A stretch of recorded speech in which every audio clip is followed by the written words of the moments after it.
Di era revolusi industri 4.0, para pelaku usaha dituntut memiliki inovasi dan kreativitas dalam mengembangkan ekonomi kreatif. Tak hanya itu, sinergi antara akademisi, pelaku usaha, dan pemerintah sangat diperlukan dalam menghasilkan suatu produk yang mampu bersaing ke depannya, sebagaimana diungkapkan akademisi Loh Kadek Budi Martini.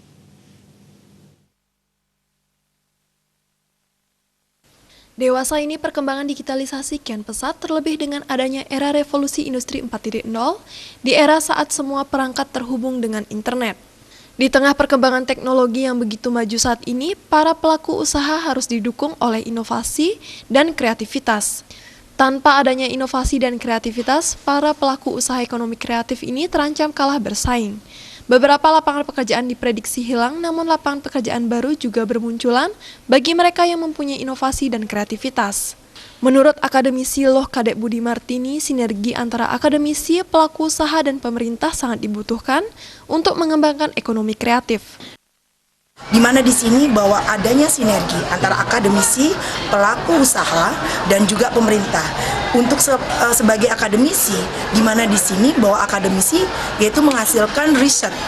Sekarang ini tidak hanya dipublikasikan saja, yaitu berupa artikel saja, tetapi bagaimana bersinergi, bekerja sama dengan pelaku usaha agar riset yang dihasilkan mampu mendukung nilai tambah dari suatu produk yang dihasilkan.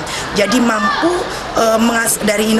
dari hasil penelitian itu bagaimana menginovasikan dan mengkreatifkan produk-produk yang dihasilkan. Nah, inilah perlu adanya sinergi antara akademisi dengan pelaku usaha. Begitu juga dengan pemerintah, apalagi saat ini sudah terbentuknya Menteri Ekonomi Kreatif, di mana pemerintah di sini harus memberikan support seperti pengembangan pelatihan tentang pemanfaatan teknologi informasi untuk membantu promosi. Begitu juga bagaimana pelatihan penggunaan teknologi untuk menciptakan produk-produk agar produk yang dihasilkan bernilai tambah.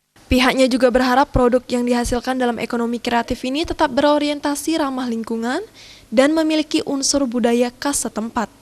Dengan demikian, produk yang dihasilkan lebih mampu bersaing dalam pasar regional maupun global.